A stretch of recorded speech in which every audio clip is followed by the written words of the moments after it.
1 to 3.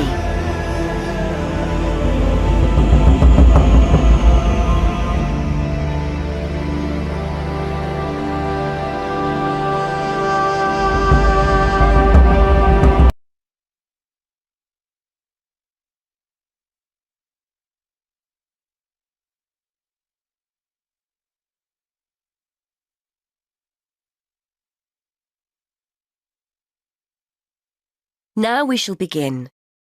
You should answer the questions as you listen, because you will not hear the recording a second time. Listen carefully and answer questions 1 to 3. Good morning. I'd like to book a coach to London. I was hoping you had something available this Saturday afternoon. Good morning, sir. Take a seat and I'll just check for you. Yes, we still have several free seats for Saturday. Where will you be leaving from? There are 3 pickup points in town: Main Street, Centenary Square, or the Central Bus Station. From Centenary Square, please. That's easier for me to get to than the bus station.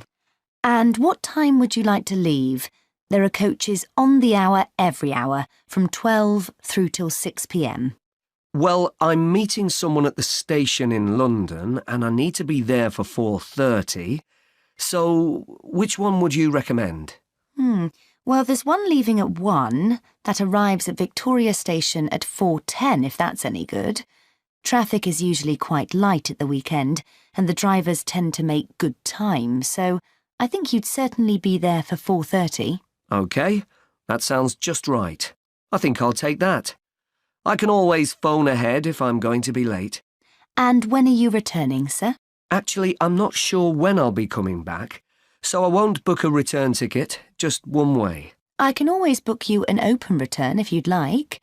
You can use this at any time within the next month, as long as you contact us first to reserve a seat. Well, there's a chance I might be getting a lift back, you see, so I'll just pay for one way.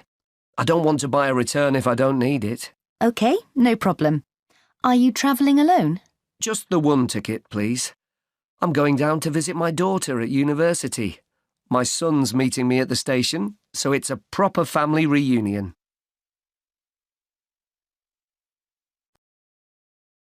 Before you hear the rest of the conversation, you have some time to look at questions 4 to 10.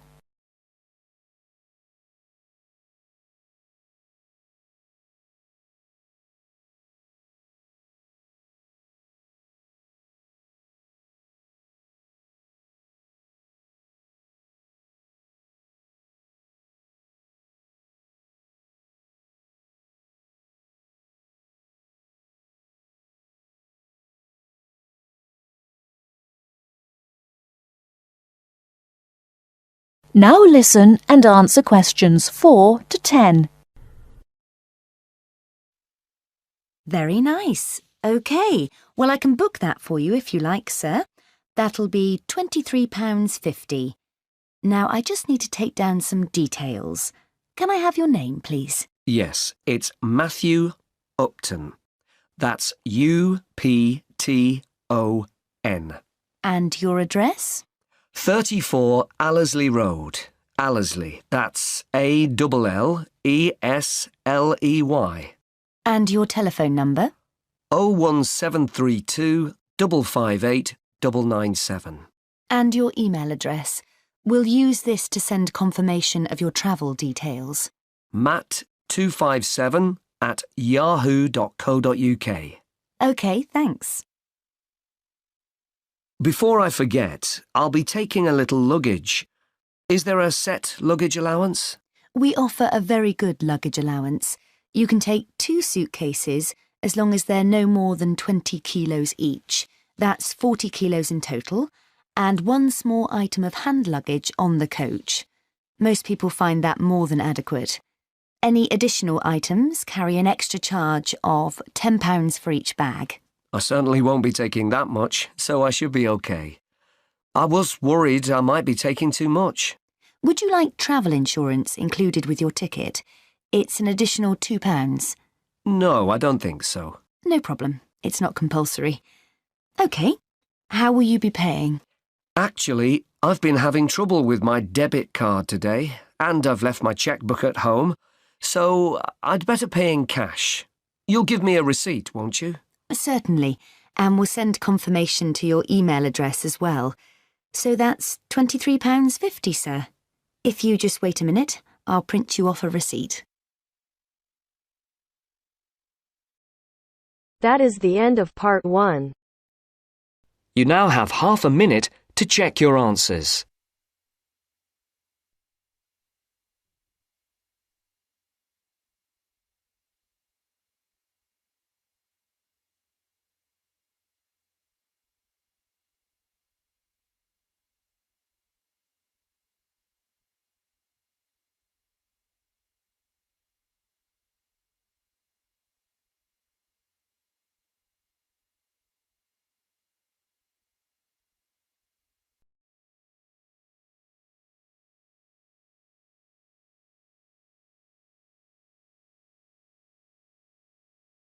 Now turns to part 2. Part 2. You will hear a woman talking about health and safety when using a computer. First, you have some time to look at questions.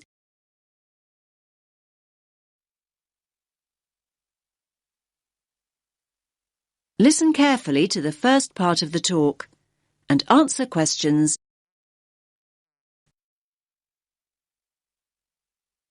Hello everyone, and welcome to the second session on health and safety.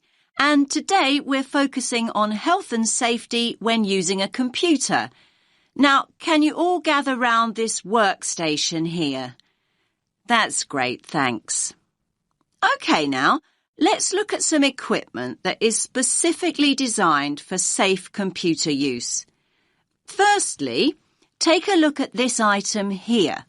Yes, the sloped slab in front of the keyboard. Does anyone know what it is? That's right, it's a wrist rest. And it does a lot more than take up room on your desk, I can tell you. Well, what does it do exactly? In actual fact, it's specifically designed to support your wrist when you're typing or when you're using a computer mouse. Now, the one I'm holding in my hand is made of foam rubber.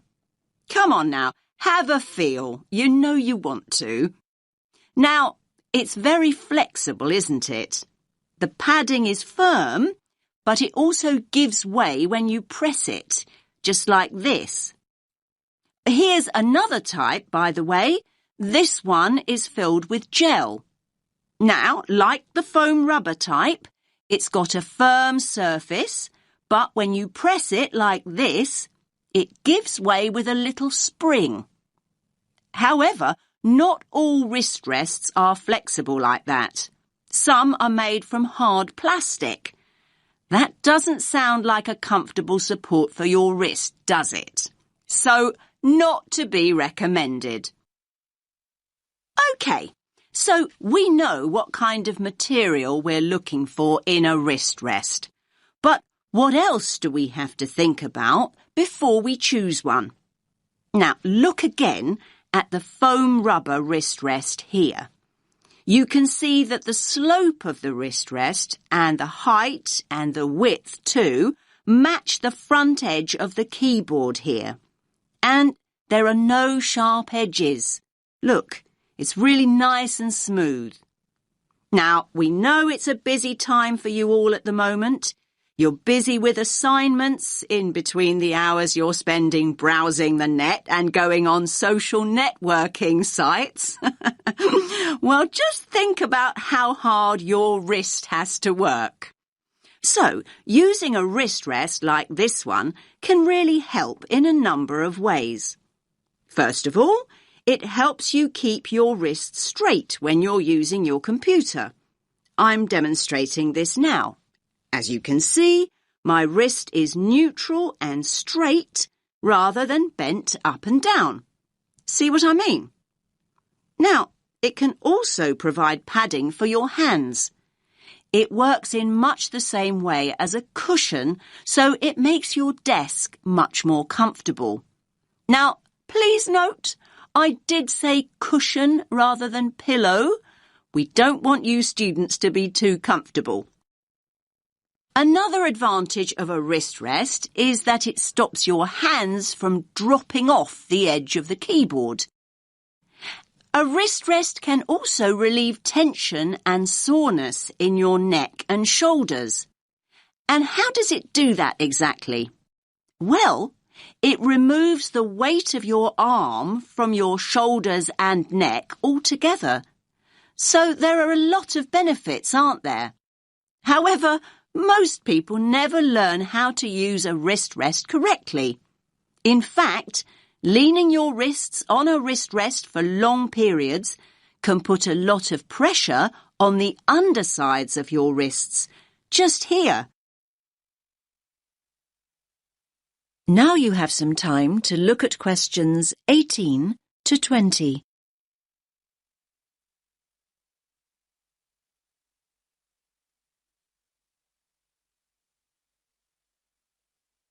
Now listen to the rest of the talk and answer questions 18 to 20.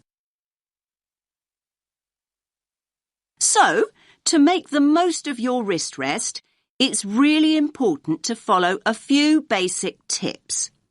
First of all, make sure you place your wrist rest approximately 1.5 inches away from your keyboard, like this. And never ever place your wrists directly on your wrist rest. Instead, place the palm or ball of your hand on the rest. And another thing, don't use the wrist rest all the time, particularly when you're typing. Instead, your hands should be on the wrist rests during break periods, so between your typing sessions. This will avoid you putting strain on your wrists and fingers. Now, does anyone have any questions before we move on to computer glasses? That is the end of part 2. You now have half a minute to check your answers.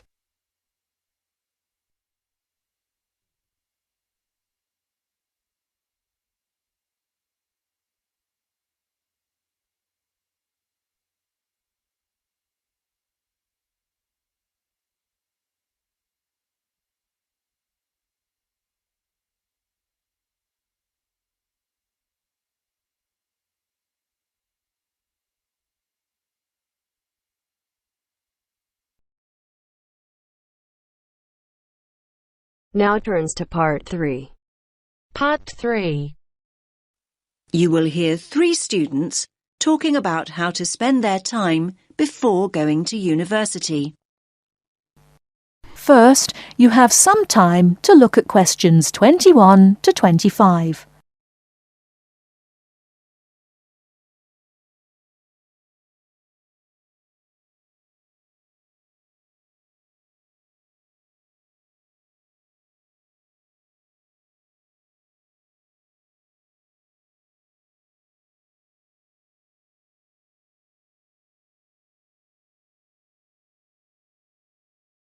Now listen carefully and answer questions 21 to 25.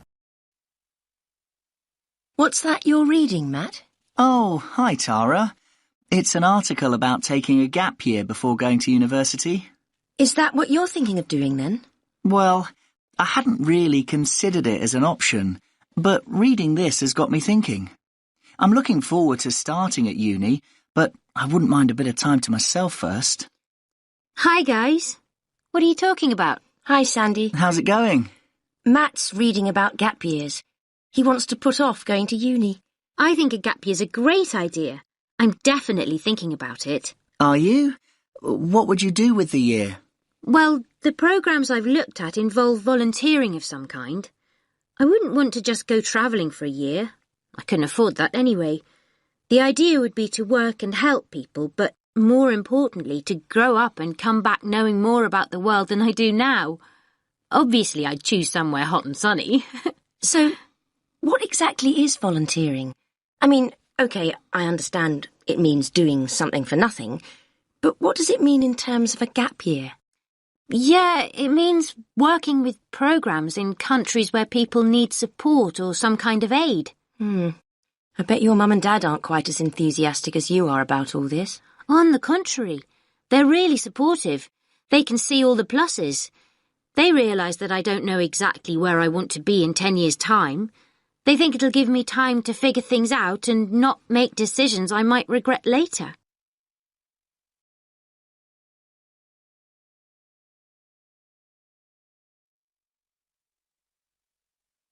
I think I'd be worried about how the university look at it, though. Don't you think it suggests you're just putting off studying? Definitely not. Our tutor told us that a lot of universities encourage students to take a gap year. They see a year away growing up and maturing as an asset. Students arrive in higher education with an extra year of life experience, depending on what you do with the time, obviously. Yes, I can see that tutors might like having a few well-travelled students around. I mean, ones that have a more developed perspective. I think they also appreciate that students who come back from a year away, doing something worthwhile, have a stronger sense of direction and a clearer idea of what they hope to achieve. They probably speak at least a few words of another language too. The most important thing for the unis is that students are motivated. So anyway, what does your article say about the options? Do they suggest where students should go on their gap year? You now have some time to look at questions 26 to 30.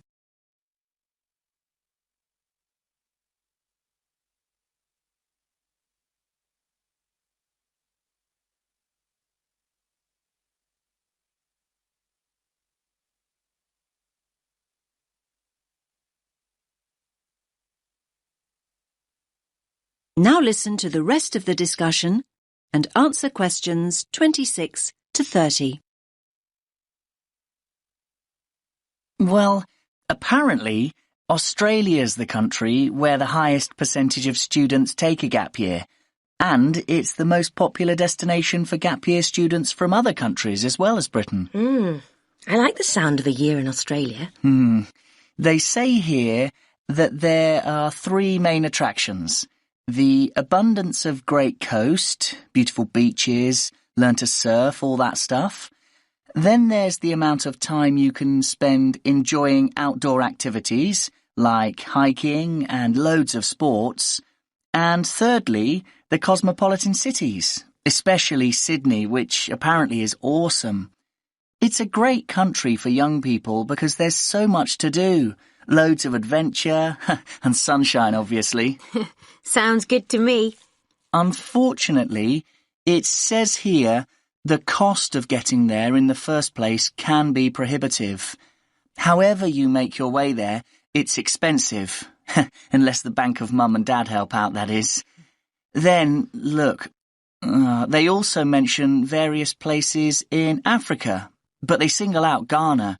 Students can get involved with the construction of new schools or teaching the kids that are already in them. That does sound really rewarding and interesting, I have to say. I guess there's a huge sense of achievement with something like that, and you get fantastic life experience from living in another culture. I think you pick up some real practical skills too. Skills you can bring back with you. Another place I really like the sound of is Nepal. What's the attraction there? Most of the volunteering involves teaching again, and it's that sense of achievement that people are after. They also say, let me read it, students are attracted by the simplicity of daily existence. I think they mean you have to spend a year without your computer and all the rest of it. It's all about going back to basics. So where do people stay? They live on farms or in mountain retreats. I'm not so sure I could manage that. I don't mind hard work, but I like a hot shower at the end of the day. Yeah, I imagine the food's not great either. They do actually say here that one of the things volunteers miss is good food choices. Anyway, there are plenty of other options. Why don't you read the rest of the...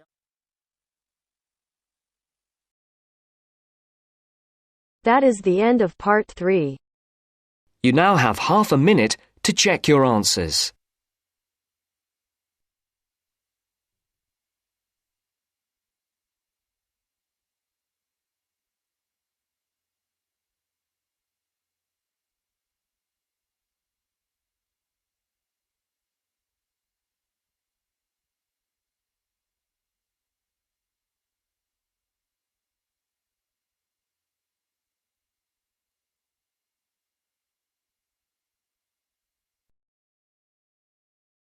Now turns to part 4.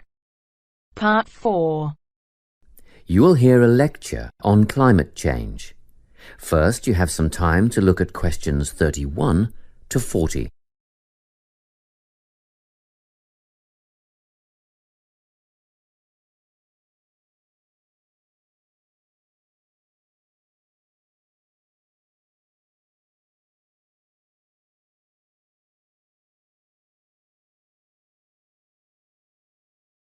Listen carefully and answer questions 31 to 40. This lecture in environmental studies is on the topic of human influence on climate change. First, I'll outline some of the factors affecting climate, then go on to discuss what has already occurred, and finish up by speculating on the effects. Previously, we've covered how factors such as ocean currents and prevailing winds affect climate change naturally. However, the influence of human activity on climate is what I'll talk about today. At first, the effect on the climate was relatively small.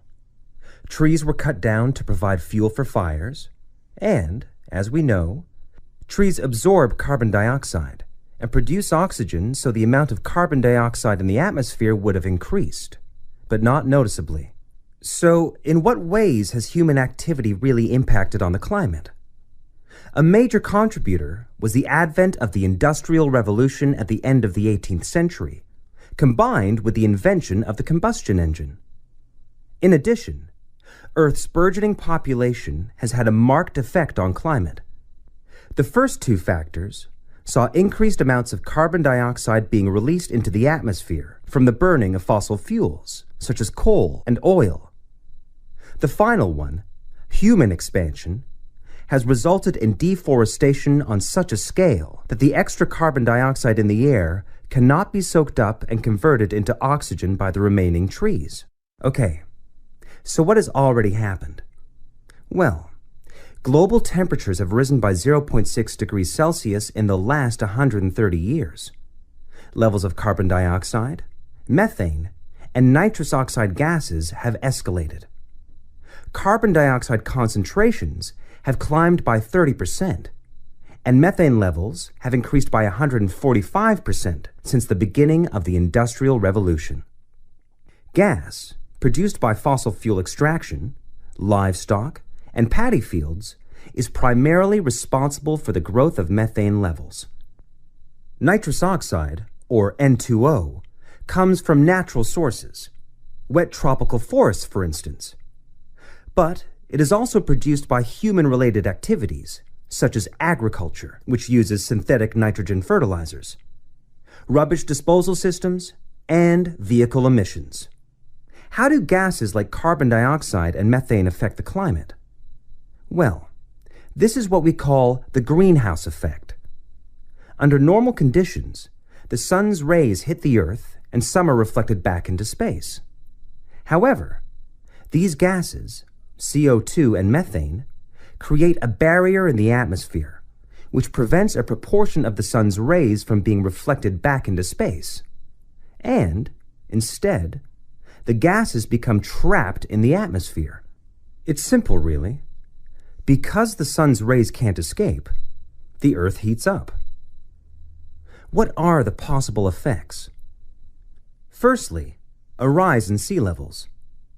We already know that the Arctic ice cap has melted and shrunk considerably, and great chunks of ice have been lost from Antarctica. In 1998, it was reported that 46 million people lived in areas at risk of flooding, and the number of people at risk will increase significantly if sea levels rise. It is estimated that a rise of only 50 centimeters would put that number at 92 million. Further projections would see a rise of 1 meter put 118 million people in danger of losing their homes and livelihoods, not to mention the loss of prime, fertile farmland. Experts predict a rise of at least 50 centimeters over the next 50 years or so. Secondly, there would be a modification of vegetation zones, with changes in the boundaries between grassland, shrubland, forest, and desert. This is already causing famine in arid areas of northeastern Africa, and has instigated, and will continue to instigate, mass movements of people away from dry regions. What we are seeing now is only the first stage, with temporary camps for climate refugees already at overcapacity. In the future, there will be significant migration resulting in extreme overcrowding of towns and cities. Another potentially disastrous effect of climate change is an increase in the range and distribution of pests, which could bring about an increase in the prevalence of certain diseases. If we think of the malaria-carrying mosquito, for example, which thrives in warmer regions, at the moment, about 45% of the world's population is exposed to malaria. But, with an increase in temperature, there will be many millions more cases of malaria a year. The last effect I'm going to mention today is the change in ecosystems. Global warming will influence species composition for both fauna and flora, such that some animal species will disappear and others will multiply. And it'll be the same for plants and trees. It is predicted that around 2/3 of the world's forests will undergo major changes of some kind. Scientists also expect deserts will become hotter, and, of course, desertification will continue at an increasingly worrying rate, and will become harder, if not impossible, to reverse. What could we do to stop the process? Well, that's the subject of next week's lecture. So I hope to see you all there. That is the end of part 4. You now have half a minute to check your answers.